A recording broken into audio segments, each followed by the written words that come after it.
Olá, sejam muito bem-vindos ao programa Bem-Estar. Afinal, isso que nós queremos gerar em vocês. Então, estamos aqui com um super convidado especial, né? Estou aqui com meu colega de apresentação, Breno Monteiro, que vocês já estão acostumados. Mas hoje, Breno, nós trouxemos um convidado aqui que, hein, gente, promete muitos assuntos importantes e interessantes para as pessoas aí, né? Assuntos importantes, eu diria mais, assuntos que vão contribuir para o bem-estar seu e de toda a sua família. E com muitas curiosidades bíblicas, hein? Porque eu andei dando uma olhada no Instagram dele e eu vou te falar que tinham coisinhas lá que eu não sabia bem responder, hein? Rapaz, já tô fã, já tô seguindo, tô fã. Vamos conversar com o homem, vamos? Eu apresento, você apresenta, vamos lá. Diniz com vocês. Pastor Diniz, Thiago Diniz, seja bem-vindo, pastor. Muito bem-vindo. Gente, a honra é toda minha e essa apresentação aí me deixa numa saia justa, hein? O prazer é todo meu, uma honra, um convite muito especial, espero poder, né, contribuir um pouquinho com o bem-estar de cada um, né, que está aí nos assistindo. É isso Com aí. certeza. Creio que vai ser bênção, vai Muito ser bom. edificante. Nós falamos que a ideia do programa Bem-Estar é gerar um bem-estar físico, emocional e espiritual, né? Espiritual. E é bem nessa pegada, por isso que a gente trouxe o Diniz aqui hoje para participar com a gente. Inclusive, ele lançou recentemente um livro, né? Sim. Teologia do Evangelismo. Isso. Fala pra gente um pouquinho desse livro aí, pastor. Tô curioso para saber. O título é muito interessante, né, pastor? Gostou? E até a Muito. capa, tá? Fiquei querendo saber a história dessa capa. Muito legal. Eu trouxe para você o livro e aí, deixa eu só explicar um pouquinho aqui a capa, né? Sim. Eu fui diagnosticado com 30 anos com TDAH. Então, ao longo dessas 3 décadas, eu tive muita dificuldade com aprendizado, escola, prestar atenção, enfim, só que eu não sabia identificar, né? Cuidar da saúde mental durante muitos anos foi um tabu, não era um acesso para qualquer pessoa, ter acesso psicólogo, psiquiatra, Sim. né? Hoje, graças a esse fenômeno da internet, a gente consegue ao menos iniciar, né, uma possibilidade de um possível diagnóstico superficial. Acho que depois a pessoa procura um diagnóstico mais técnico. Então, aos 30 anos, eu fui diagnosticado com muitos testes, comecei a fazer usos, né, de medicamentos para poder identificar onde era de fato a minha deficiência cognitiva. Mas eu, ao longo da história, eu tinha uma facilidade com o que eu gostava, me tornava muito perito, rápido, e o que eu desinteressava, eu tinha uma dificuldade muito grande também. Então eu sempre vivi entre esses 2 extremos. Eu falei, tem algum problema comigo, muito prostrado, sempre me sentindo esgotado, um problema para mim sempre se tornou, né, eu maximizava demais e as pessoas me davam diagnósticos assim, né, de senso comum.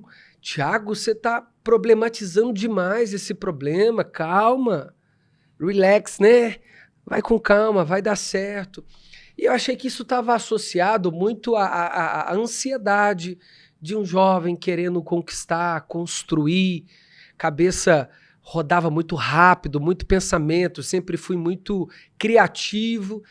E aí eu descobri que eu tinha um transtorno e que ele precisava ser equalizado, organizado dentro de mim. Que transtorno é esse, O pastor? TDAH. O TDAH é o transtorno de hiperatividade e déficit de atenção. Tem gente meu que filho tem tem só TDAH. o TDA.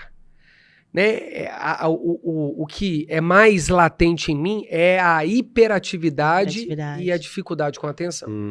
Então eu sempre sentei nas primeiras fileiras da escola, não porque eu gostava, porque o fundão sempre foi mais atraente, né? O fundão era a parte legal da escola, mas eu não podia ficar lá senão assim, sem chance de aprender alguma coisa. Isso é até importante, pai e mãe que nos assiste, né?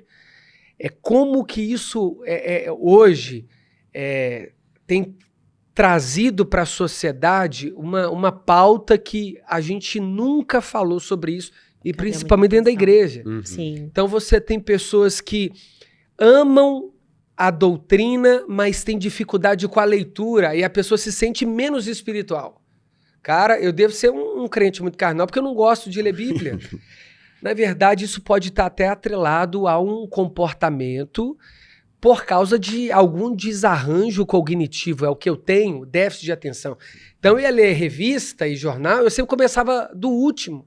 Eu ia pegar um livro, eu sempre ia na sinopse. E ali eu já tentava entender, sempre leituras muito dinâmicas.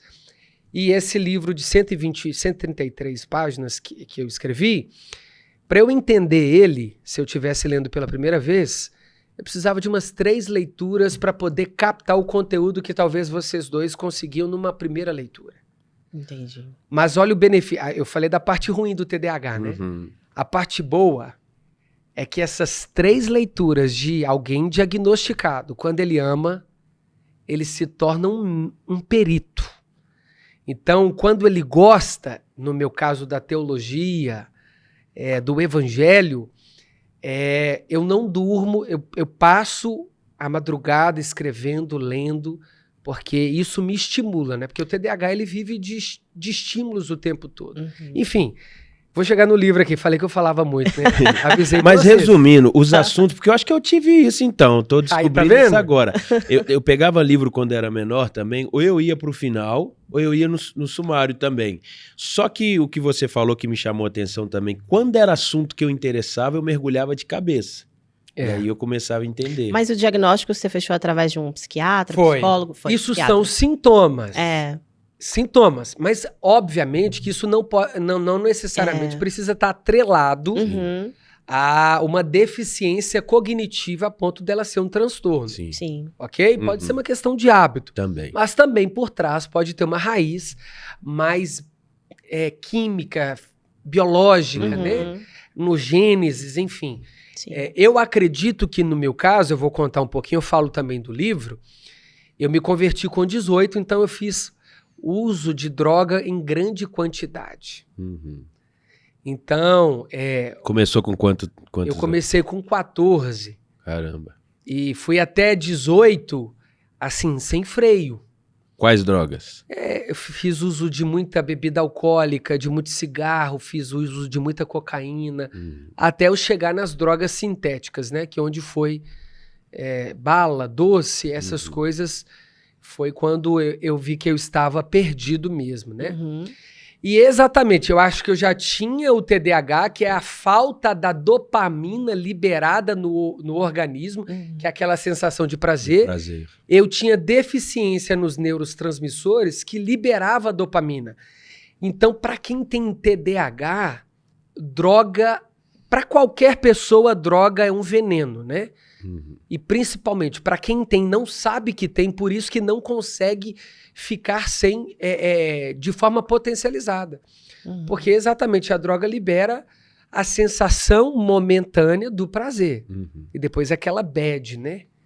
Então, quando eu escrevi o livro, eu descobri que Michelangelo, no tempo do renascentismo, né, já durante ali o período da Idade Média, aquele artista, né, que fazia muitas esculturas, Michelangelo desenhou Davi. E hoje o humanismo pegou esse busto de Davi aqui atrás e trata muito como um símbolo do humanismo, né, de liberdade. Eu posso, meu corpo, minhas regras, nesse viés. Só que quando eu descobri por que Davi foi desenhado por Michelangelo, mexeu comigo.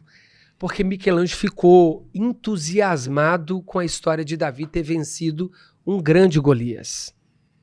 Para eu escrever um livro, foi o mesmo que venceu um Golias. Porque eu tenho a tendência de começar coisas e não terminar. E livro, você precisa ter uma disciplina muito exagerada para você concluir. Por que eu digo exagerada? Porque você tem que fazer muitas renúncias. Então, eu cheguei no meio do ano, eu tinha 30% do livro escrito. Você escreveu ele quanto tempo? Eu escrevi em 1 ano, só para você ter uma ideia. Um livro de 133 páginas. Porque eu procrastinei muito, que é uma das características fortes do TDAH. Procrastinação. Pastor Diniz, isso que você falou é interessante, porque às vezes tem muita gente nos ouvindo e nos assistindo agora, que às vezes tem isso, né, Rebeca? Começa as coisas, começa projetos maravilhosos e não termina. O que te fez você, por mais que demorou 1 ano, mas você sabe tudo que você passou no processo para terminar o livro. Você começar e, vamos dizer assim, ter essa dopamina para ir até o fim terminar. Pergunta excelente. Primeiro, que o acompanhamento técnico foi importantíssimo. Quando eu descobri que eu tinha uma deficiência e a maneira de eu vencer era concluir para que os prazeres fossem reverberados. Então, quando alguém diagnosticado começa um ciclo e termina, ele se torna mais forte para o segundo. Sentimento de merecimento. Exatamente. Então, eu só descobri isso através de um diagnóstico técnico. Sim. Então, junto também, agregado aí, dos remédios, né, que me auxiliaram muito. Sim. Então, eu fiquei durante muito tempo na base de Ritalina, Venvance, Concerta, esses todos aí, da prateleira aí. Colocar metas curtas também funciona bem? Isso! Olha que legal. Eu vou responder o que ele perguntou e o que você pontuou. Porque eu estava pronto para escrever um livro de 200 e 300 páginas. Só que isso era o ideal. Eu falei, cara, feito é melhor do que perfeito. Se eu nunca começar, eu sempre vou ficar idealizando e nunca vou ter acesso a isso. Tem um mito da caverna de Platão que ele fala isso, uma história legal, né? Quando um se soltou da caverna e viu que a vida era de verdade, tentou avisar os outros, eles mataram por achar que ele é que estava tramando para poder levar aqueles dois para fora, né? Para o mundo real e sair do mundo ideal. Falei, cara, eu vou fazer isso aí. Eu vou escrever um livro dentro das minhas possibilidades. Aí eu fiz o primeiro capítulo. Primeiro, o que eu fiz? Falei assim, eu preciso definir os capítulos. Preciso definir. Defini os capítulos, comecei a ir ponto a ponto, escrevi um pouquinho, um pouquinho, um pouquinho. Eu tive a ajuda da Fernanda, né, a minha noiva, que me auxilia muito. E aí eu comecei a concluir toda a escrita. Quando eu cheguei na metade do ano, eu puxei um gás maior, sabe? Para poder dar uma sequência. Então, um ano para escrever.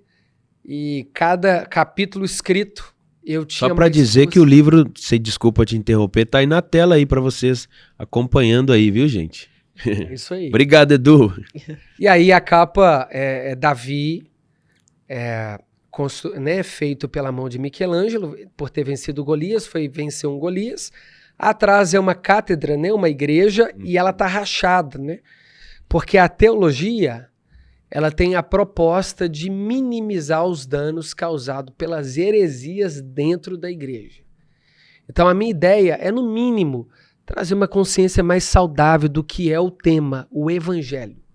Eu ouvia muito isso e não sabia, o evangelho, mas o que quer dizer evangelho? E o que é o evangelho? O evangelho é uma boa notícia. Aí quando eu descobri por que é uma boa notícia, aí eu fiquei desorientado. Porque há uma notícia anterior, só é boa porque é uma má notícia.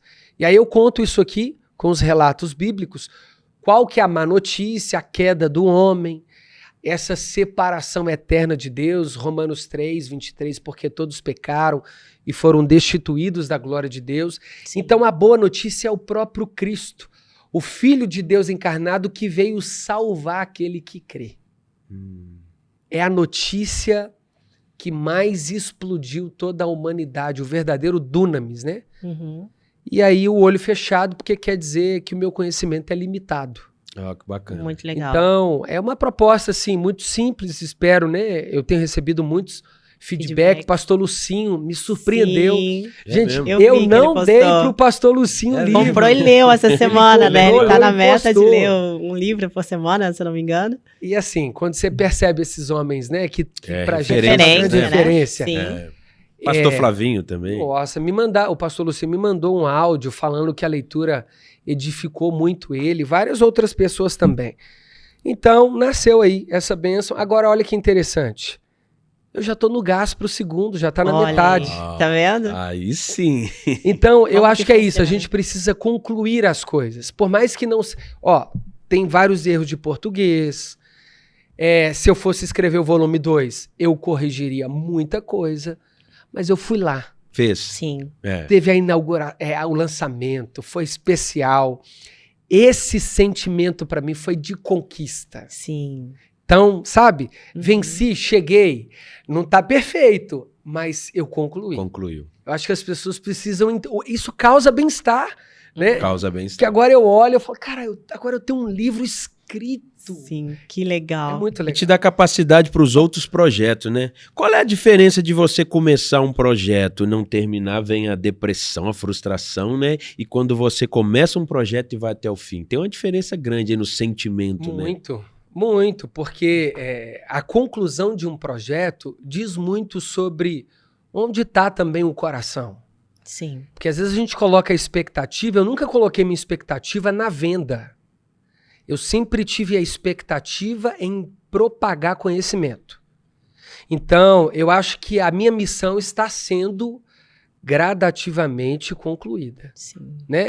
Eu não vim mudar o mundo, eu tenho consciência disso, porque tem dia que eu preciso arrumar só minha cama. Sim. Né? Eu acho que as pessoas querem ser muito heróis, Muito grande. mas as coisas pequenas a gente vai negligenciando, né? Então essa é a proposta, a teologia do evangelismo. Para mim hoje é um marco e está nascendo já outros a partir volume desse. 2. Legal. Antes da gente adentrar um pouquinho mais na questão do livro, agora a gente ficou um pouquinho curiosa para conhecer a sua certeza. história, né? Você falou que ficou envolvido ali com as drogas dos Foi. 14 aos 18 É anos. difícil. E como que aconteceu esse encontro aí com Jesus? Foi maravilhoso, né? Eu me converti em 2007, então já há quase 15 anos, né? Eu não sou bom de exatas, mas já tem bastante tempo. Então, a minha mãe sempre foi cristã. Minha mãe ia muito na Igreja Universal do Reino de Deus, fazia várias campanhas, eu achava um absurdo aquilo. A minha mãe tirar de casa para poder dar uma oferta. E eu lembro que uma vez ela participou da fogueira santa que eles têm lá, e aí ela pôs a mão no banco do lado dela e falou assim: Deus, eu só queria ele aqui. É tudo que eu queria, o meu filho um dia sentado aqui. E aí ela me contou que pegou todo o acerto dela e deu nessa fogueira. Ah, mas eu fiquei endemoniado. Porque a gente estava passando um período muito difícil mesmo, de escassez. Sim. Quem já viveu assim sabe o que eu vou falar. Eu fiquei um mês tomando sopa de fubá com couve, à luz de vela, né? Bem romântico, porque a Semig tinha acordado a luz lá em casa. Isso com qual idade? Isso eu tinha para 16, 17 anos. Tomando banho de balde, né? Então eu vivi uma experiência assim, quem olha fala, jamais, isso não existe, não existe. Né? Eu passei por isso durante muito tempo, escolhas que eu e minha mãe, nós fizemos erradas, né? E ao longo dos anos nós estamos colhendo essas escolhas. A minha mãe teve aneurisma 2 vezes, que estourou uma veia, né, da cabeça mesmo, muito potencializado também por drogas. O meu pai também sempre teve um histórico, hoje ambos são convertidos, graças Amém. a Deus.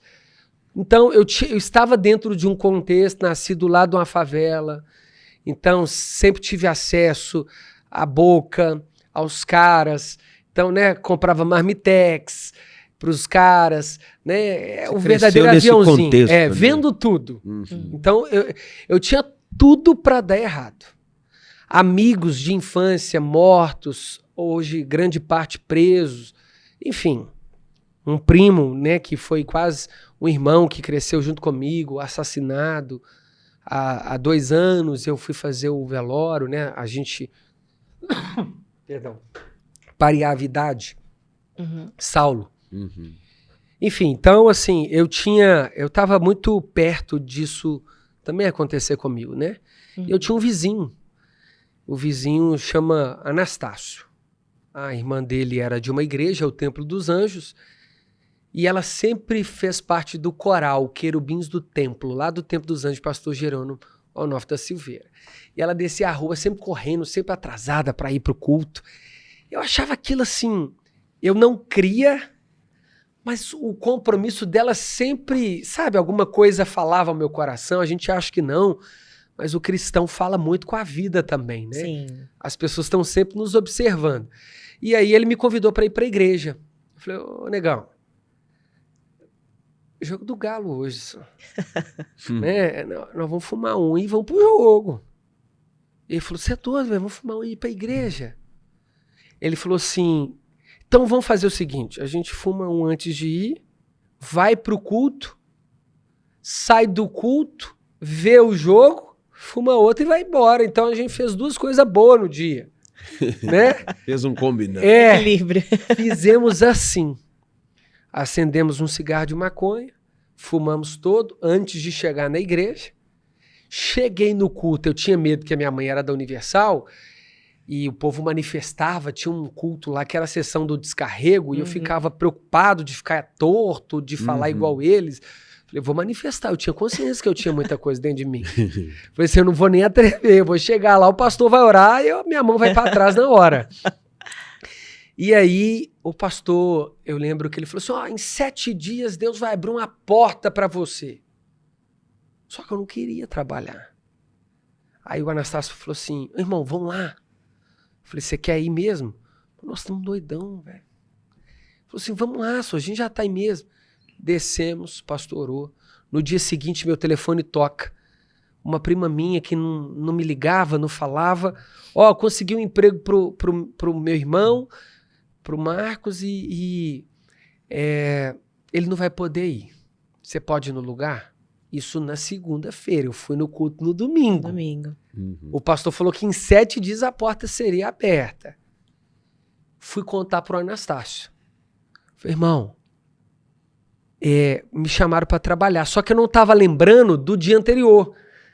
Ele, na hora, falou assim, aí, tá vendo? É Deus. Aí o diabo usou minha boca e falou assim, eu lembro que eu falei para ele. Falei assim, engraçado. Eu consegui, você não, então Deus me ama mais do que você? Não. Aí ele ficou meio, sabe? Ele não era crente, então ele não sabia responder. Se calou. Falou nada, a gente passou uma semana, eu trabalhando, me chamam lá no RH. O cara chama Abraão. Gente, a gente quer saber se você tem alguma indicação de algum amigo seu que mora perto igual você, que a gente precisa de mais uma pessoa aqui. Foi o Anastácio. Aí na hora eu lembrei. Aí aquilo já mexeu comigo diferente. Falei, gente. Eu liguei pra ele, falei, negão, porque eu sempre chamei ele assim. Falei, cara, eu acho que Deus tá abrindo a porta pra gente. Ele falou assim, eu te falei, velho. Olha. Falei assim, então vamos voltar lá pra agradecer? Só que hoje a gente não fuma. Ele falou, eu topo. Aí nós fomos pro culto, eu não fumei naquele dia. Voltei do culto sem fumar. No dia seguinte eu lembro que eu acordei. E eu sempre fui chamado sempre de apelidos, né? Sempre apelidos, nunca meu nome. E eu ouvi meu nome pela primeira vez de uma forma muito forte dentro de mim, dentro do meu quarto. Tiago. Eu falei, cara, será que eu tô, né? A droga já tá... E aí chamou de novo, Tiago, vai lá na sua janela que eu vou te mostrar algo. E tinha um vaso de planta seca, eu nem sabia que tinha um vasinho que a minha mãe deixava lá. Você vai pôr água nesse vaso. E assim como você tá cuidando desse vaso, ele vai florescer de novo. Você é um vaso nas minhas mãos. Uau. E eu te escolhi para você florescer. Ah, rapaz, eu caí de joelho ali. Nunca mais a minha vida foi a mesma. Nunca mais. Eu cheguei naquele dia decidida a parar de fumar no trabalho. O Anastácio já estava trabalhando lá também. Na hora que eu entrei na cabine, eu ainda estava fumando cigarro, né? Era viciado. O meu encarregado, o apelido dele era Leão.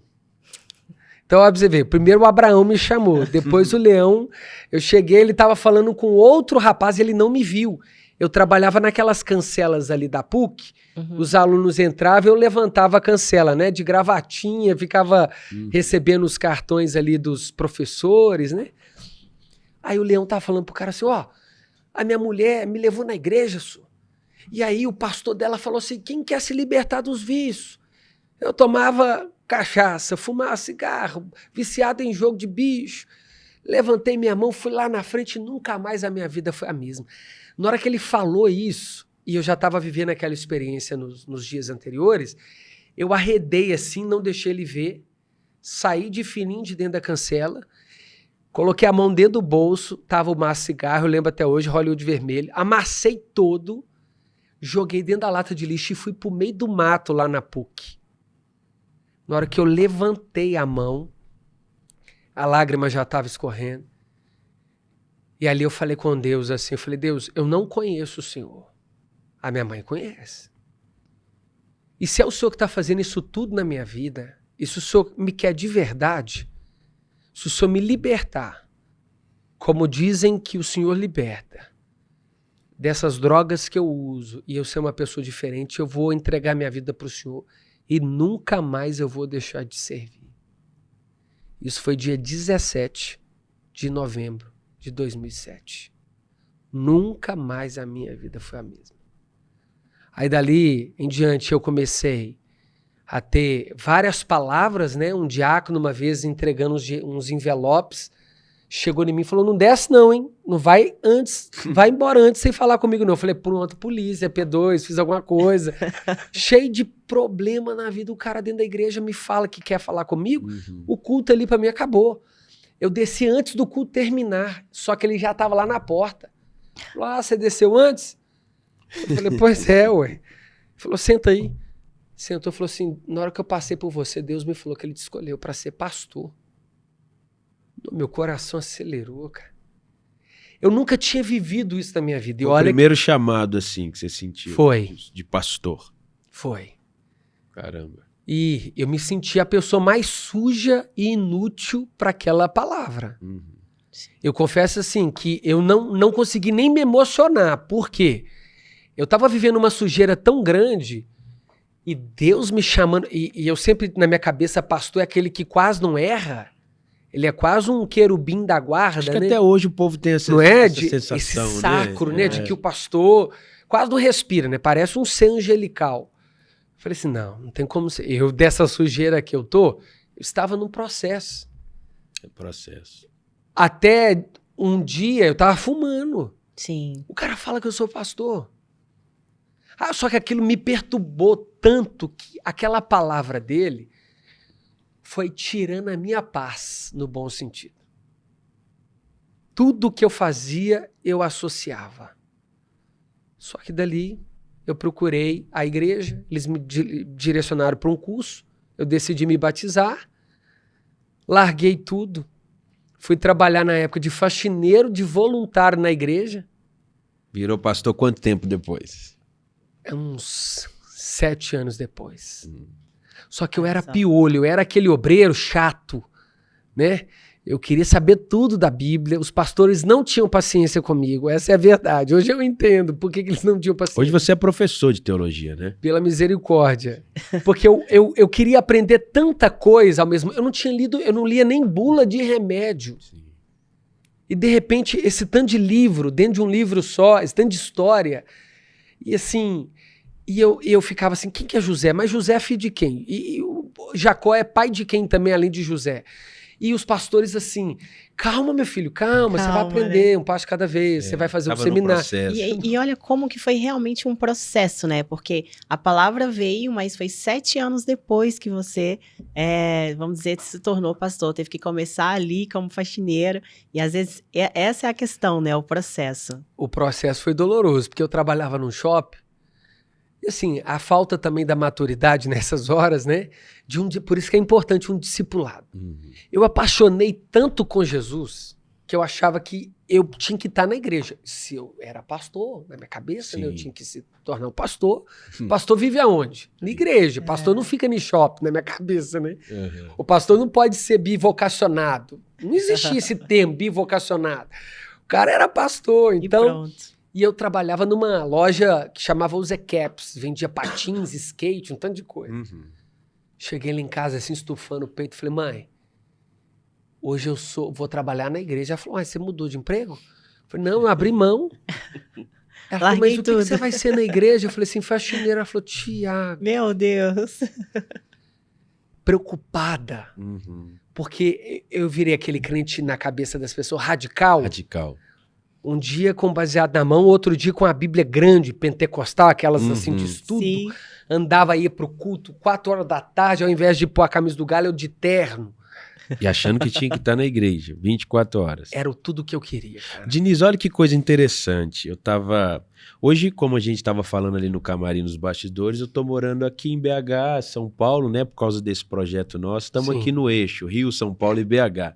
Mas o ano passado eu estava viajando muito. Se eu não me engano, nos últimos 6 meses, eu cheguei, a gente estava fazendo em torno de 10, 15 cidades, mais de 70 cidades, principalmente no sul do Brasil. Paraná, Santa Catarina e Rio Grande do Sul. É porque você falou essa questão de que o pastor às vezes tem que estar na igreja. O que eu estava lembrando aqui? Principalmente você falando do seu processo de conversão. Cara, quantas vezes, e vivendo essas viagens, tendo que visitar empresa, fazer reunião, fechar negócio, até um insight importante para você que está acompanhando a gente aí. O processo de venda nunca é só sobre a venda em si. É lógico que você tem que identificar ali o perfil do seu cliente, mas quantas vezes eu ia para uma reunião de vendas e começava a conversar como você está e a pessoa ia desabafando. Ou ela era muito nervosa, muito agressiva, e aí você ia entendendo por que ela era agressiva. Porque às vezes o pai era agressivo, porque vivenciou isso na infância. Então, assim, o que eu estou querendo dizer com tudo isso? Às vezes, na conversa, a pessoa fala muito do que ela é. A própria Bíblia fala, a boca fala, o que o coração está cheio. O que eu quero dizer? Todas as cidades que eu viajei, todos os lugares que eu fui, o que eu vi de pessoas que estavam sofrendo, que estavam precisando de uma palavra, por que entra? E às vezes a gente pensa que o pastor tem que estar na igreja, mas às vezes numa reunião de vendas, às vezes num shopping, às vezes numa festa. Informalidade, no dia a dia. Isso seria um pouco do evangelismo? Isso, eu falo disso aqui. Eu chamo esse tipo de abordagem que é o evangelismo natural. Você tem o evangelismo para-eclesiástico, ele está além das paredes da igreja, né? É um movimento, uma saída da igreja cumprindo o que ela, né, tem na origem do nome, eclésia, chamados para fora. Mas você tem também o evangelismo, esse aí, natural, que é o evangelho sendo anunciado na vida alheia, cotidiana. Você tem acessos a pessoas que eu não tenho. Então você pode ter certeza que ali Deus está te usando de uma maneira maravilhosa. E a gente acha que não. A pessoa só tem acesso à palavra no púlpito. Acho até que a função do evangelizar é exclusiva do pastor, né? Eu falo isso aqui sobre o dom do evangelista e o chamado ao evangelismo. É uma responsabilidade de todos. Parece até que a gente já leu o livro, né? Olha aí, tá vendo? Eu não invento a roda no livro também, não. É mais do mesmo. Por que eu falo que é mais do mesmo? Mas agora com um prisma, um olhar diferente. Sim. Né? Porque eu faço aqui algumas ponderações, né? Sou firme só para causar uma metanoia ali na mente. Proposital, né? E eu vi você falando que o livro é muito a sua linguagem também. Para quem já teve a oportunidade de ir na Igreja Batista da Lagoinha, de presenciar um culto com uma mensagem, uma pregação do pastor Diniz, percebe que é uma linguagem, ao mesmo tempo que é muito embasada, você vê ali que é uma mensagem muito embasada, mas com uma linguagem, assim, que consegue trazer para a realidade que você sai de lá, tipo assim, gente, eu entendi. Glória a Deus. Sabe? Se sai de lá, é uma mensagem diferente, assim. Eu falo que eu gosto muito de ir no culto que ele prega, né? Que é o culto das 8h30 no domingo, na sede, né? Que é uma mensagem que você sai de lá com conhecimento. Você sai com embasamento, mas com a certeza que você entendeu a mensagem, assim. Então, legal. É uma linguagem muito boa, muito boa. Eu fico feliz. Essa é a minha maior proposta em Cristo, o evangelho precisa chegar do mais sabido, né, o mais intelectual possível, àquele que é o mais simples, né, a capacidade de Jesus de ensinar o evangelho para uma mulher que estava na beira do rio lavando. Era o mesmo entusiasmo quando ele falou com Nicodemos, que era o principal da sinagoga. Então não tinha diferença, né? O evangelho é um só. Obviamente que as abordagens podem variar, né? Distintas, mas assim, a mensagem é simples.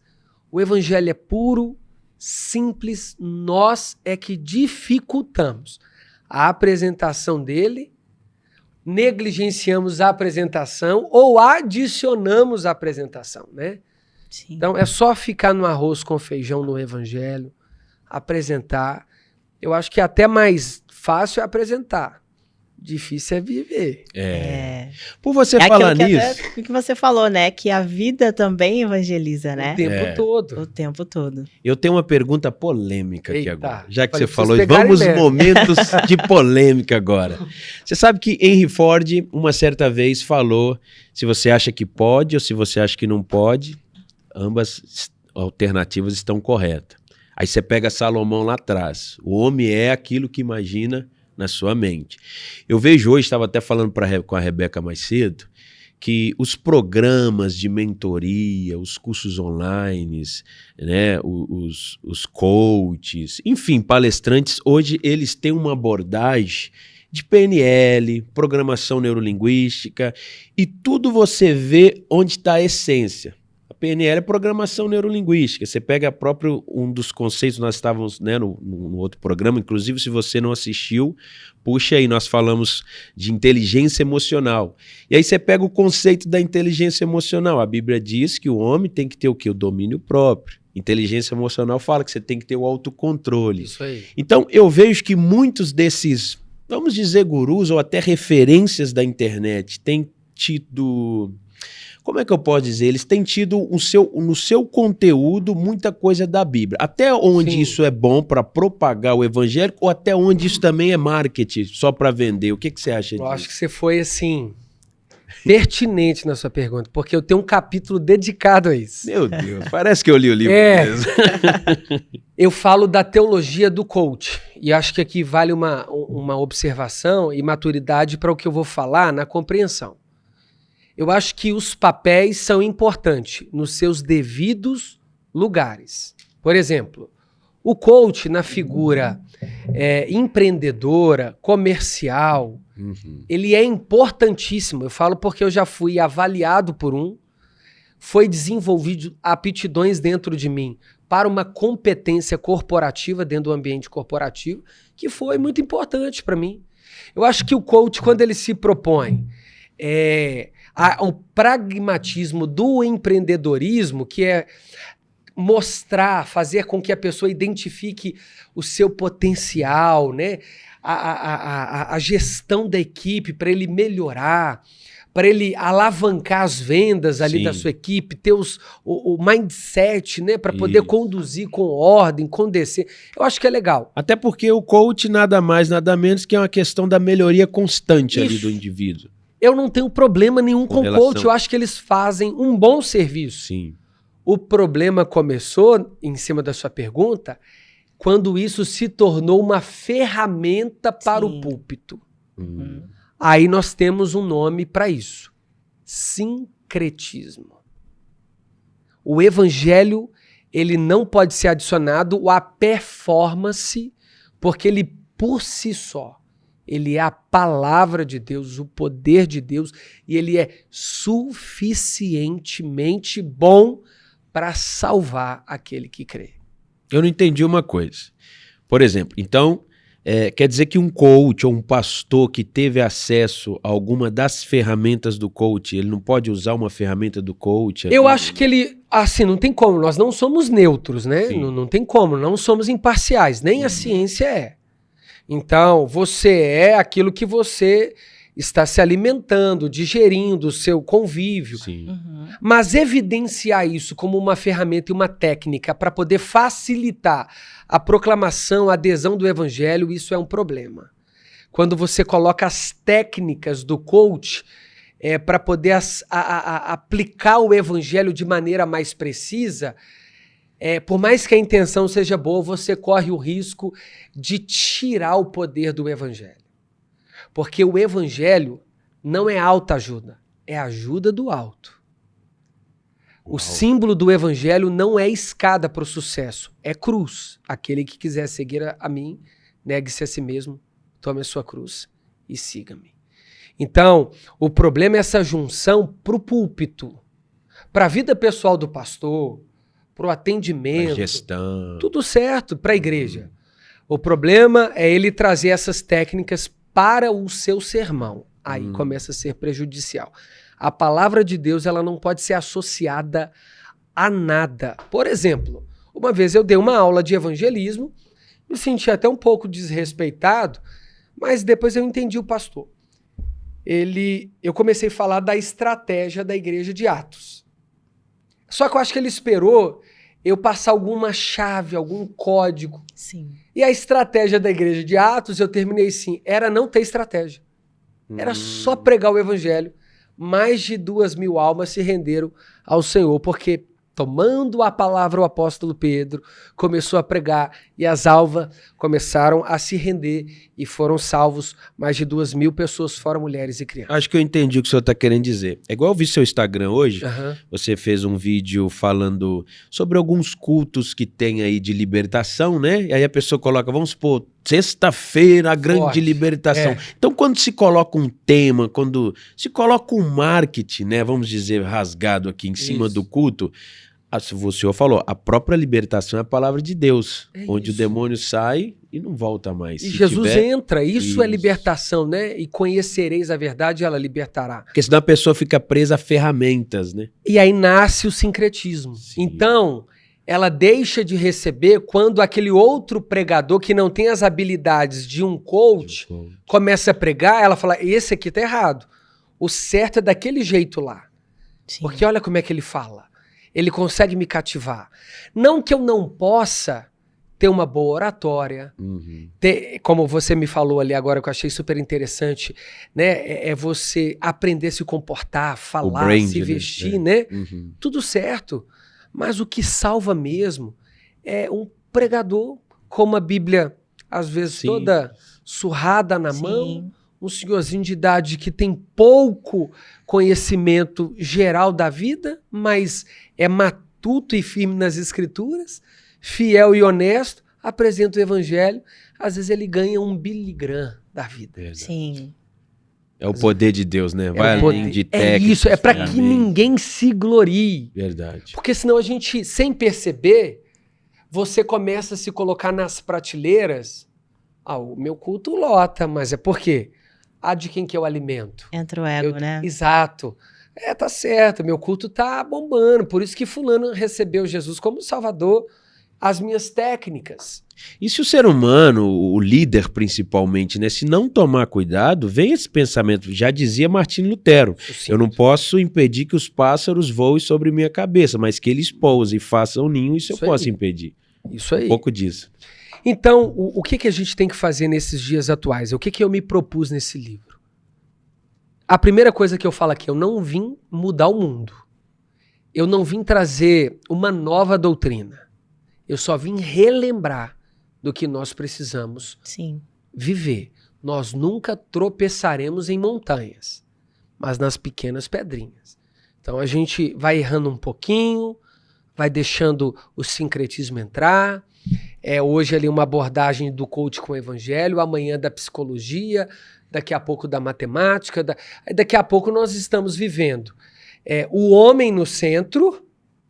Sim. Jesus saiu da igreja e é o nosso evangelho. Cadê a boa notícia? Não é Jesus salvando? Mas se eu já sei fazer tudo, se eu dou conta, se eu tenho as técnicas, se eu faço tudo, onde Jesus entra? Sim. Onde O está? principal, né? O principal. E É. nós queremos aproveitar agora, pastor, para abrir umas perguntinhas sobre curiosidades mesmo da Bíblia. Sim. E uma que chamou a nossa atenção, inclusive a gente estava olhando lá no seu Instagram, Uhum. duas perguntas eu acho que você tinha feito. Uma perguntando qual era o significado do nome Jesus, né? Da palavra Isso. Jesus. Que eu até fui lá nos comentários, viu que Pra a ver galera o que tava que era. respondendo. Eu falei, Muita gente, ele não gente, né? respondeu aqui, Engajou tô bastante. curiosa. É. Parece óbvio, né? É. Porque uma vez eu fiz essa pergunta no culto, a gente vai acostumando com o óbvio. Sim. E é óbvio que a gente acostuma com o óbvio. Um dos motivos do irmão de Jesus, que foi Tiago, o meio-irmão, filho de José com Maria, de ordem natural, que se tornou um apóstolo, que escreveu a carta de Tiago, Lá em João 7,5, o evangelista diz assim, ou 5,7, e nem os seus irmãos criam nele. Por quê? Porque os irmãos acostumaram com o óbvio. Ele é apenas meu irmão. Eu vejo ele aqui trabalhando. Eu vejo ele vivendo uma vida simples. Então eles foram descredibilizando Jesus por isso. E aí a gente vai replicando isso ao longo da nossa vida. Não, Jesus salva, mas por que salva? Salvar do quê? Um dia eu me fiz essa pergunta. Eu sou tão curioso que eu não aceitava a pessoa falar assim, e Jesus começou a exercer seus milagres com 33. Eu ficava assim, por que não com 32? Por que não questionando com 27? ali, né? E as respostas sempre eram óbvias. Não, Thiago, porque era a vontade de Deus. Eu nunca me contentei. Aí que surgiu o interesse de fazer o carisma? Foi. Foi. Eu vi que eu era muito curioso. Eu acho que assim, acho que a curiosidade também tem um seu lugar. Deuteronômio 28, 29, fala que as coisas reveladas foi dada ao homem e as que não foram reveladas o homem não precisa saber, né? Acho que tem hora que a gente é tão curioso que a gente quer saber o que não precisa. Demais, né? E o que a gente precisa, a gente não se atenta, né? E aí, voltando ao nome de Jesus, um dia eu perguntei para a igreja assim, falei, amém, irmãos, então Jesus quer dizer... Aí eu vi que a igreja ficou em silêncio. Que era óbvio para mim eles responderem conforme está no livro. Quando Jesus recebeu o nome de Jesus, no Evangelho de Lucas e Mateus, fala assim, e quer dizer Deus salva. É só isso. O nome Yeshua, Jesus, quer dizer Deus salva. E eu fiz essa pergunta porque eu queria que eles respondessem, porque eu queria falar do livro. Já dá o gancho aí, né? Só que eu não sabia que todo mundo ia ficar calado. Porque na minha cabeça está no livro que o nome Jesus quer dizer Deus salva, todo mundo vai responder. Sim. E ficou assim, e aí eu falei, irmãos, o nome Jesus quer dizer o quê? Aí um gritava assim, amor. Perdão. Porque assim, também. O outro, verdade. Eu li lá nos comentários, Deus conosco, de não tudo, sei o quê. menos de na íntegra. tudo, exato. Não que ele não seja todas essas outras coisas, mas existe o conceito etimológico para o nome Jesus, que é Deus salva. É igual, já aproveitando e emendando na outra caixinha, o Lúcifer, Ebenezer, até aqui nos ajudou. Outra coisa que né? todo mundo fala todo mundo... assim, né? Não, as igrejas falam no final do culto, todo mundo fala junto. Não que esteja errado, viu, falar. Mas a palavra Ebenezer não quer dizer até que nos ajudou o Senhor. A palavra Ebenezer é Deus é a nossa pedra de ajuda e por isso até aqui nos ajudou o Senhor. Então, na verdade, Ebenezer, a minha ajuda é o Senhor. Ele é a minha pedra que me sustenta, né? Só que a gente sempre associa a até aqui nos ajudou o Senhor. Há problemas nesses termos? A ordem do fator altera o produto? Às vezes sim. Às vezes sim. Às vezes sim. É preciso... existe um versículo lá em Romanos... A quem honra, honra, a quem tributo, tributo, a quem glória, glória. Então a gente precisa dar nome aos bois. Sim. Né? Sim. Imagina eu escrevo aqui meu livro e aparece aqui assim, ó, Rebeca. Poxa, mas foi eu que escrevi. Mas por que tá o nome? Não tem problema não. Não tem, o meu nome não é Rebeca, o meu nome é Tiago. Então a gente precisa aprender a repetir menos coisas que foram ditas. E ser mais profundo no pouco que sabemos. O problema é que a gente quer saber muito. De tudo. Com pouca profundidade. Eu prefiro ser mais profundo e saber menos do que saber tudo de forma superficial. Então, essas caixinhas aí, era só para poder, assim... Eu queria despertar a igreja pro óbvio. Pro óbvio. Eu vi lá a questão do Lúcifer, né? Também. Qual que é do Lúcifer? Não, a do Lúcifer é pesado. Que não é o nome do diabo. Nossa, a do Lúcifer... Era uma coisa que conta pra galera. Conta pra galera. Qual é o nome do diabo? Lúcifer? É clássica, né? Como é que o diabo chama? A mãe dele aquele povo que chegou agora. Vocês estão falando da série? Não é a série Lúcifer não, viu, gente? Olha pra você ver, tem até o nome. Da série, né? Você vê que olha só, como que é pegou, associado o nome ao diabo como Mas Lúcifer. conta do início, que essa eu não peguei. O povo, você abriu a caixinha. Eu abri uma caixinha e alguém me perguntou alguma coisa do diabo. E aí eu mesmo, sem ninguém perguntar, eu falei assim, gente, vou explicar um negócio pra vocês. Lúcifer não quer dizer diabo. Lúcifer é anjo de luz. Ah, sim. Ele não é o diabo. Esse nome é o nome de um anjo responsável pelo anjo de luz. Ah, mas não foi ele que caiu? Qual texto que diz que foi o anjo de luz que caiu? Não existe texto nenhum. O texto de Ezequiel, de Isaías, que fala a estrela da manhã que caiu e que despencou e juntamente ele trouxe 1/3 desses anjos, não fala que ali foi Lúcifer que caiu. Mas por que a gente está tocando nesse assunto? Porque enquanto a gente está concentrando a nossa atenção para entender que é Lúcifer o diabo, a gente esquece que a Bíblia diz que os demônios é que se transformam em anjo de luz.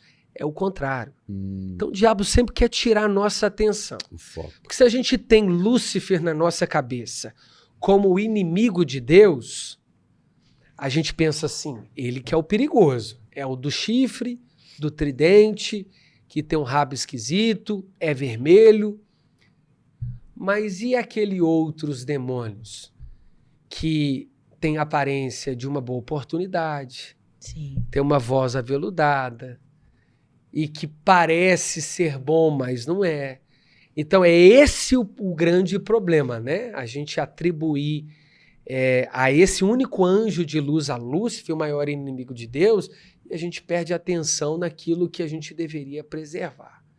Ele é aquele que se transforma no que ele quer, dentro da permissão de Deus. Ele vai usar a vulnerabilidade das pessoas. Então não tem Lúcifer, nós não lutamos contra Lúcifer. Nós lutamos contra principados e potestades que atuam na vida das pessoas. Você quer ver um diabo que destrói igreja, família, laços? É a fofoca. E não tem nome de Lúcifer. Né? É só comentários. Hoje você tem Instagrams que te dão acesso à vida alheia dos artistas. 24 horas. Cara, isso é nocivo, isso destrói reputação, isso definha a igreja, porque às vezes eu até errei, mas quando você se permite, né, reverberar esse meu erro para todo mundo, sem um cuidado, isso é nocivo, isso é destruidor para nós. Mas não, a gente está preocupado com Lúcifer. Então eu só quis tirar essa visão hollywoodiana, Sim. desse inimigo empoderado, né? Todo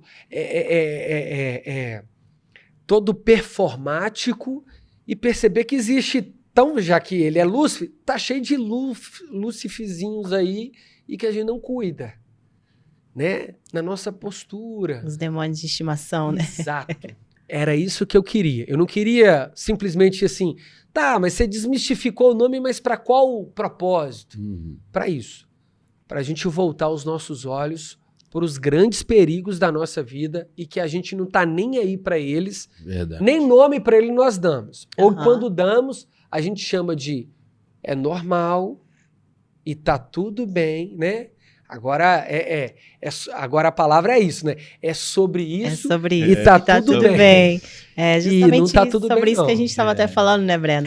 Sobre ser cristão nos dias de hoje. Nos dias de Acho hoje. que principalmente para os jovens, né? Como que tá meio assim, uma linha muito tênue, né? Entre realmente o que pode e o que não pode. A questão, e ouvir música secular. E eu participar de carnaval que tá vindo aí. Isso. Assim, tá Coisas tudo muito do parecido, dia a dia. né? Acho que vamos dizer assim, entre aspas, o mundo secular com o mundo cristão, né? O seu livro é para um cristão, é para um não cristão? Para as duas coisas. Mas o meu principal público é o público evangélico.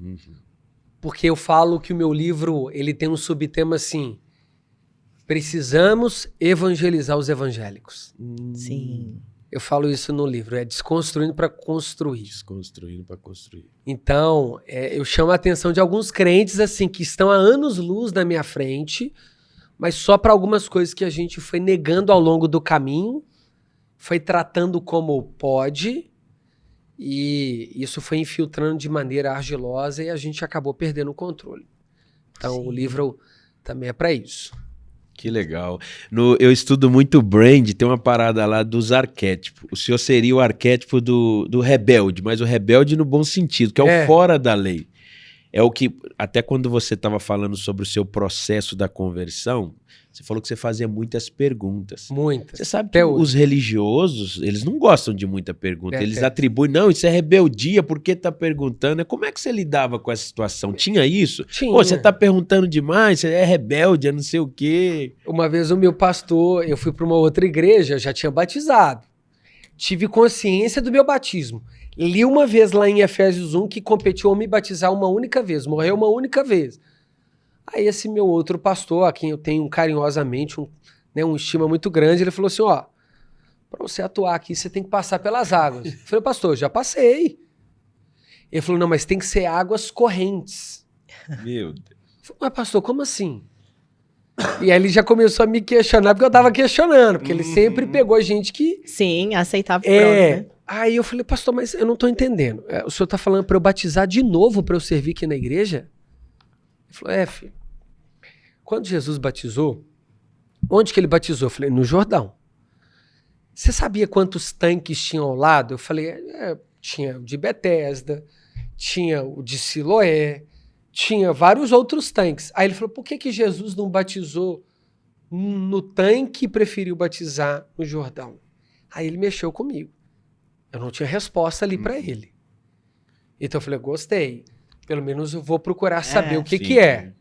E aí eu fui descobrindo que não foi uma opção de Jesus escolher o Jordão, porque ele defendia que as águas tinham que ter uma ideia de levar o meu pecado embora. Eu só tô com medo desse pecado ter chegado em algum lugar aí hoje e pegado alguém. Brincadeiras à parte, né? Porque não passa de um simbolismo. Não é o batismo que salva. É o coração que quer viver o verdadeiro arrependimento, que é genuíno. E aí eu comecei a pesquisar. Aí montei um estudo mostrando que Paulo batizou ali na casa da rua chamada Direita, onde ele estava com Ananias. Eu falei, você acha que na casa daquele homem tinha água corrente, pastor? Filipe no deserto. Eu falei, pastor, o senhor já viu algum rio no deserto? E aí ele começou a ficar um pouco tenso, branquinho assim. Imagina. Foi ficando roxo aqui. Não, pastor. E mostrando o texto assim, aqui fala água. Porque Filipe falou assim, o que me impede de ser batizado para o eunuco? O eunuco falou com Filipe, ele nada se creres, verás a glória de Deus. Então eu falei assim, pastor, em deserto não existe águas, existe água. Quando tem um oásis, alguma coisa, é pouco. Não tem água corrente. E aí fui montando a doutrina do batismo. O que representa o batismo? Morte com Cristo, renascimento. Aí eu fico pensando nos presbiterianos, que nem corrente eles usam. É só uma gotícula d'água. E tá esse tanto de homem de Deus dentro da presbiteriana, esse tanto de mulher de Deus dentro da presbiteriana. Coisa que a gente vai repetindo, né? E que são uma bênção para nós, no sentido que eu amo particularmente a teologia dos presbiterianos. Não, gente...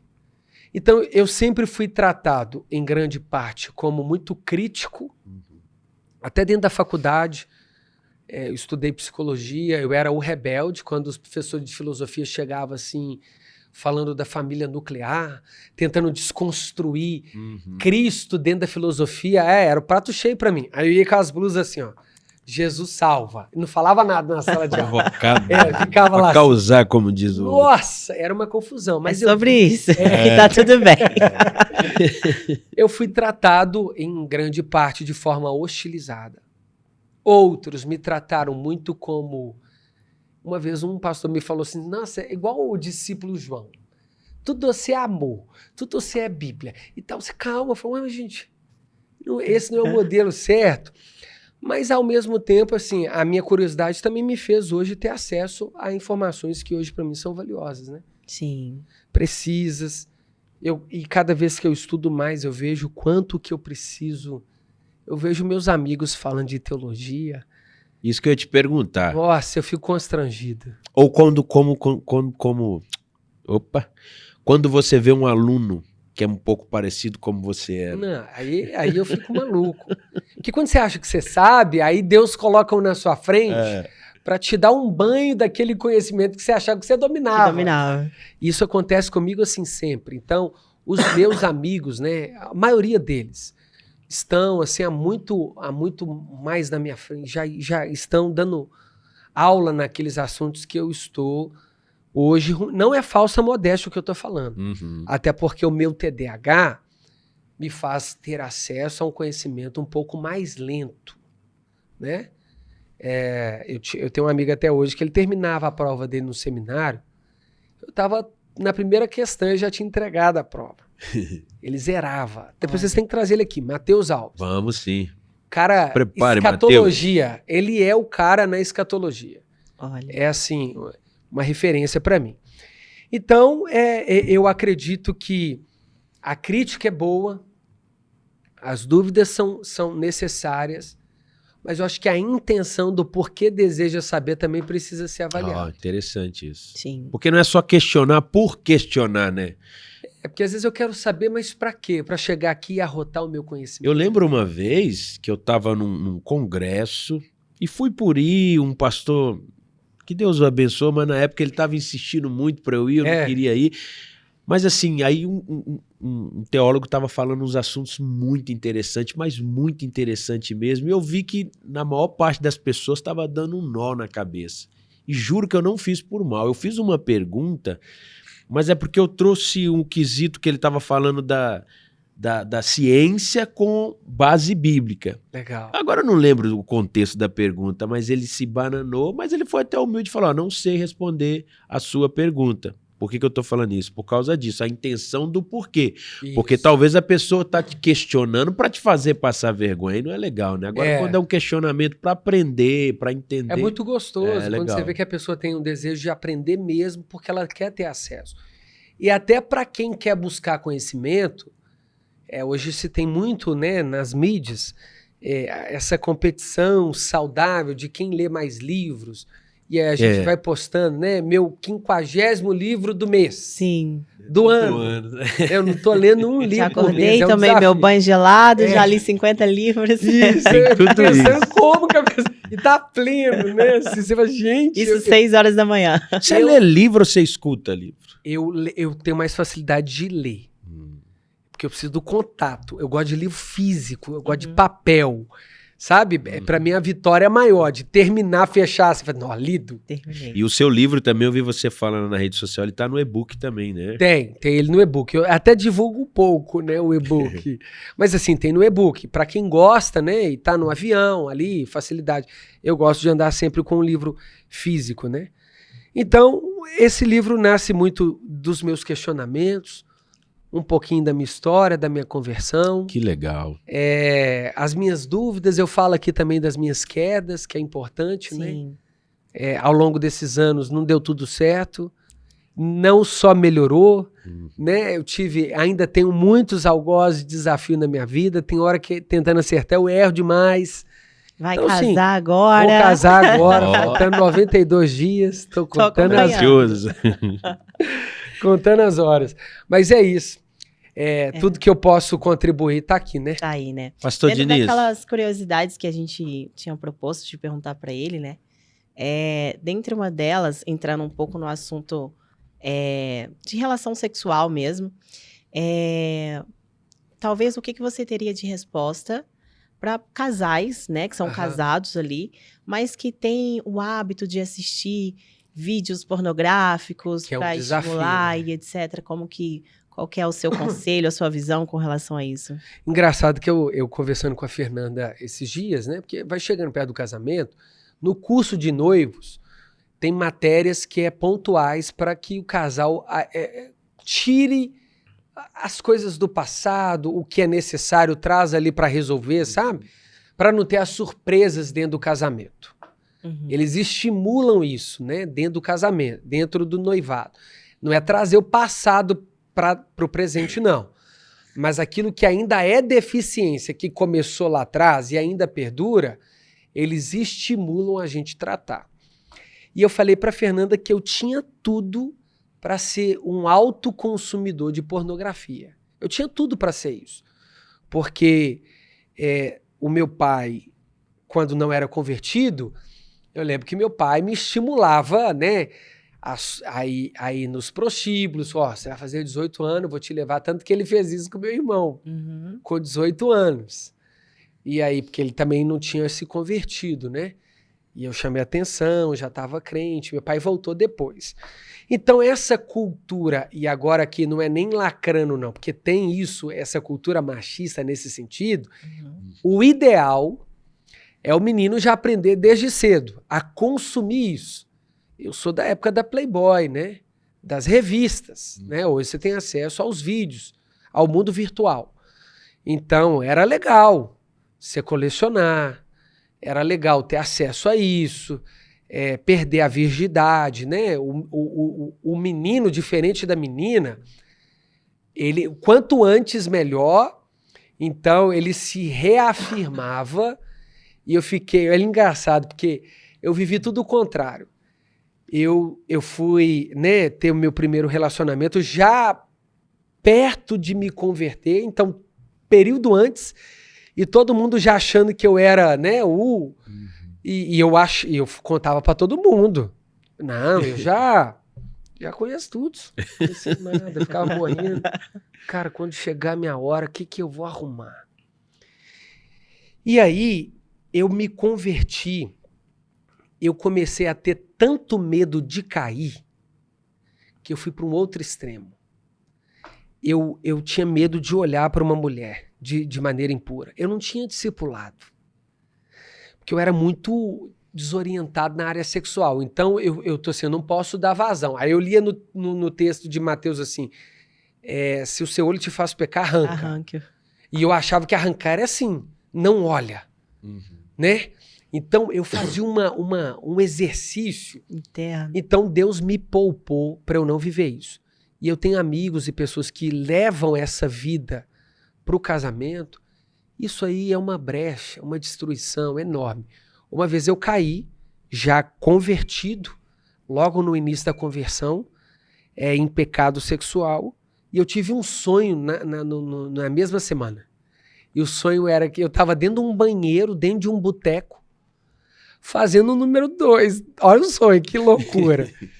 E aí, uma mulher, eu vi que era uma mulher pela voz, e deu para sentir, mesmo eu não vendo ela, que ela era uma mulher sedutora. E ela batia na porta desse banheiro, eu dentro do boteco, fazendo o número 2. Olha que sonho maluco. E aí ela falava assim, deixa eu entrar. E sabe aquelas portinhas de boteco que só tem um ganchinho assim que você prende, que é antiga? Você vai, só desce o ganchinho. Aí ela tá assim, e enfiava o dedo dela entre a porta, aquela unha vermelha. E aí eu falei, nossa, essas mulheres do capeta. Aí ela falou assim no sonho, eu vou entrar. Eu falei, não, você não vai entrar não, eu tô na minha intimidade aqui. Ela falou assim, vou sim, você me deu brecha. Olha a portinha aqui aberta. Nossa. Naquele dia Deus falou comigo.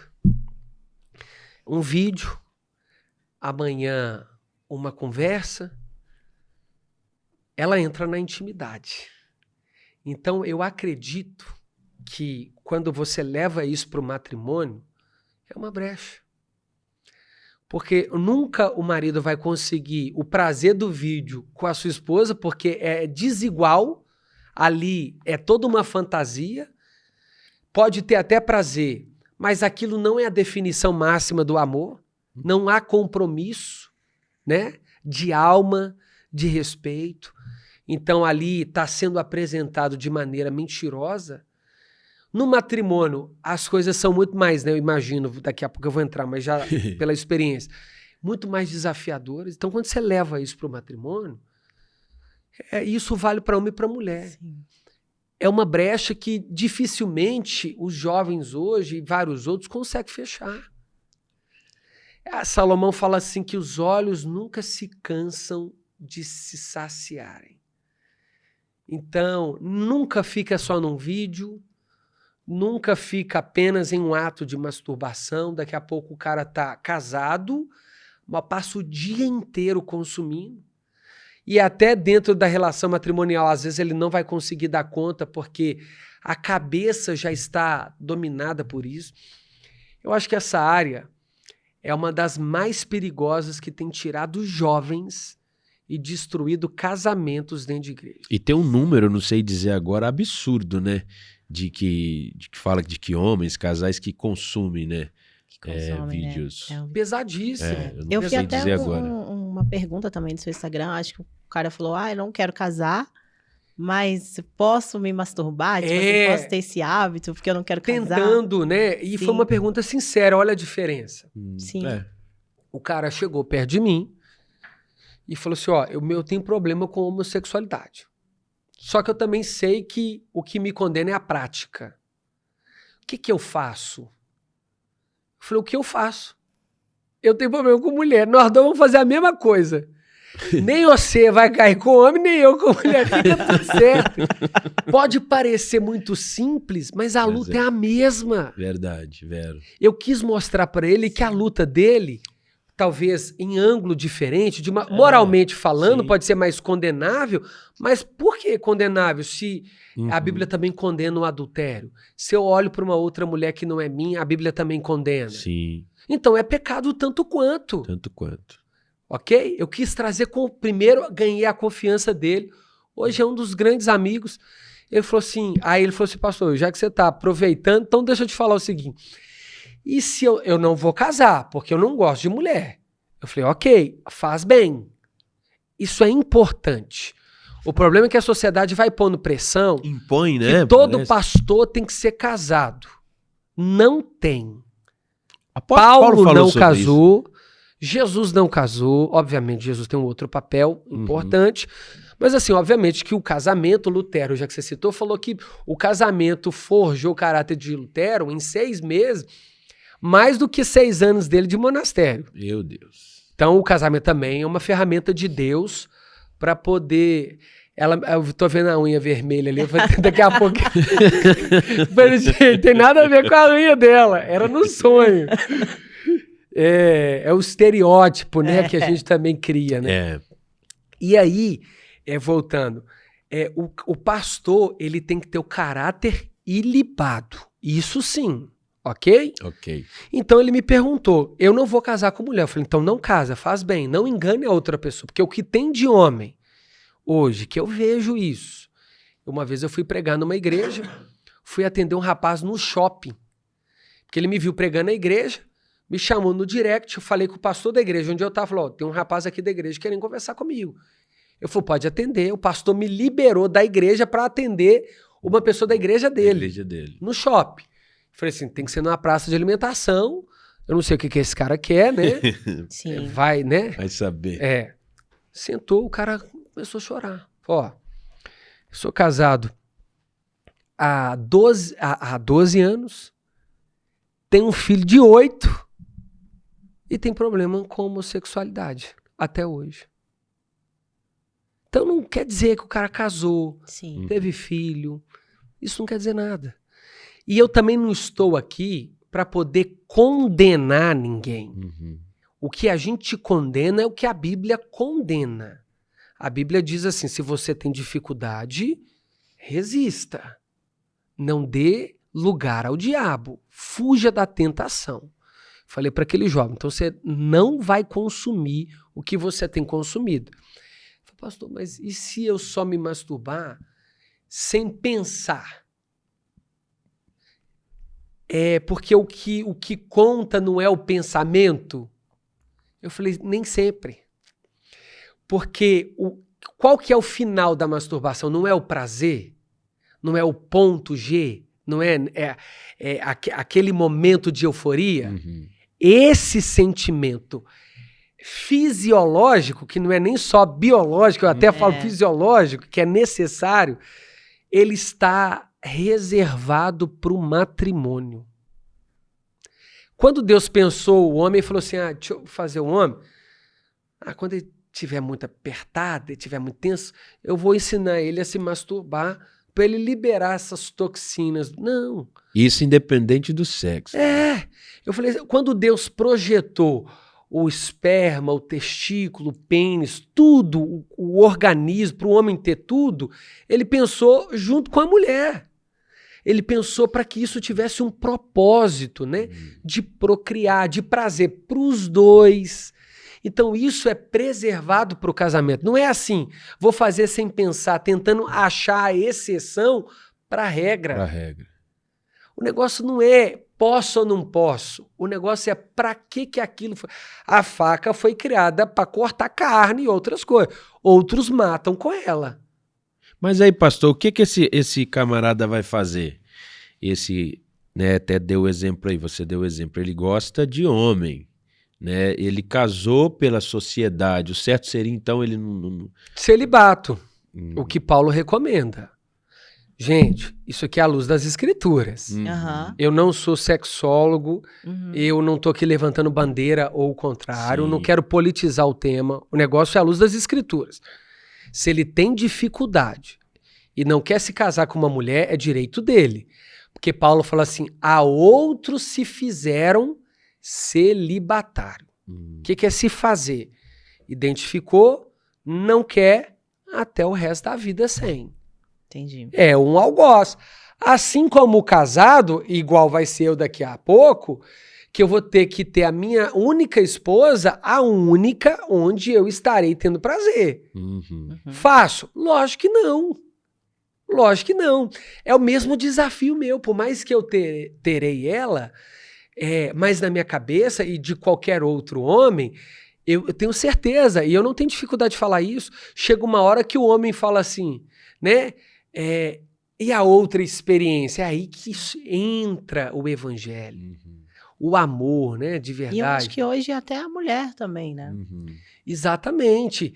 É porque o prazer, a gente quer potencializar, quer ter novos prazeres, sentir novas coisas, né? O adultério tá aí por causa disso. Sim. Somente no mundo de hoje, né? Não é? Então, o que é um celibato casado? Eu tô decidindo a partir... Já matei, né? Mas eu vou formalizar no dia 20 de maio todas as outras mulheres da minha vida, eu tô matando elas. 20 de maio? 20 de maio. Acabou. 2 dias antes do meu aniversário. Então, um dia antes? 2. Dia 18. Então, é isso. Acho que as pessoas não entendem, é porque toca no âmbito do prazer. Sim. Vou ter que reprimir uma coisa que é natural? Não, é natural, para um propósito. O propósito do prazer é o matrimônio. Sim. Pastorzão, infelizmente nós estamos chegando no final do já? Só que começa a ficar gostoso, né? Tava querendo conversar mais, né? Mas eu queria que você desse um recado para quem está nos assistindo, né? Já que a gente falou muito também sobre o livro, o que seria um pouco assim, qual o recado que você dá para essa pessoa experimentar desse evangelho que você propõe, tanto no livro quanto eu acredito no seu lifestyle, né? Bom, eu acho que primeira coisa, eu não vim combater nem os coaches, nem essa ideia que nós tocamos no assunto aqui, mas assim, a verdadeira vida só pode ser desfrutada na pessoa de Cristo Jesus. Um dia eu tive um encontro com ele, a minha vida nunca mais foi a mesma.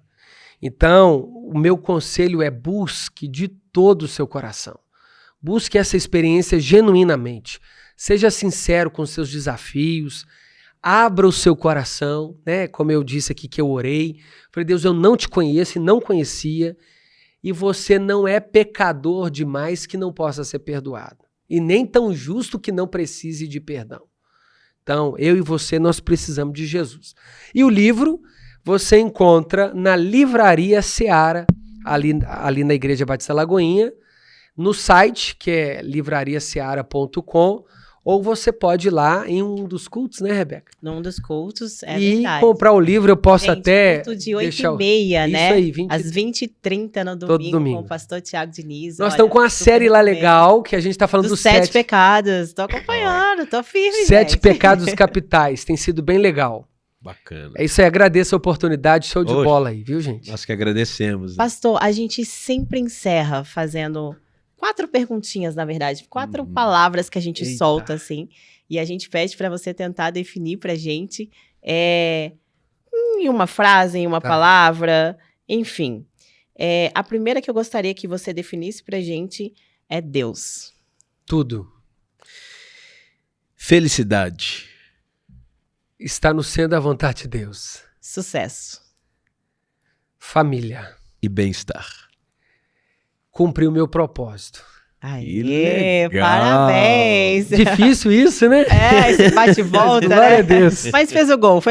Glória a Deus, glória a Deus. Galera, Gente, segue o Pastorzão aí nas redes sociais, segue o programa, compartilha esse link para quem merece ouvir, né? Eu creio que abençoou muitas famílias, né, cara? Muitas sim. famílias. Só lembrando, galera, que esse QR Code aí, vocês podem mandar mensagem pra gente de assuntos que vocês querem que nós abordamos no nosso programa, pessoas que vocês gostariam que a gente trouxessem aqui para trocar uma ideia com a gente. Podem mandar mensagem aí que a nossa equipe vai estar atenta para poder trazer aqui o melhor para vocês, né? Pastor Thiago, foi um prazer imenso. Prazer gente, é todo eu meu. sou suspeita, já falei pra vocês, eu tô sempre lá nos cultos, assim. Legal isso. Teve um dia desse que ele me deu uma marretada lá no culto, sem saber, assim, sabe? Eita! Eu lembro que eu tinha ouvido uma pregação de tarde, assim, em casa, e aí tava falando, né, que quanto mais dificuldade a gente passa, mais testemunhos a gente vai ter pra passar pras pessoas, etc e tal. E eu lembro que eu tava, tipo, muito triste, eu cheguei no culto e eu tô lá assim, Deus, mas eu não quero testemunho de nada. Eu não quero ser testemunho, não quero dar testemunho, não quero nada. Só quero ficar tudo bem. Aí o pastor pegou o microfone, ele tá lá pregando, ele falou assim, gente, deixa eu falar uma coisa com vocês. Não é sobre vocês. É sobre Deus. Eu falei, tá bom, deixa eu sentar aqui. Então, tá bom. Deixa eu ouvir a palavra, tá tudo certo. Aí, mas foi muito bom. Amém. É isso aí. É isso aí, tamo junto, até depois do fim. Tamo junto, pessoal. Obrigada.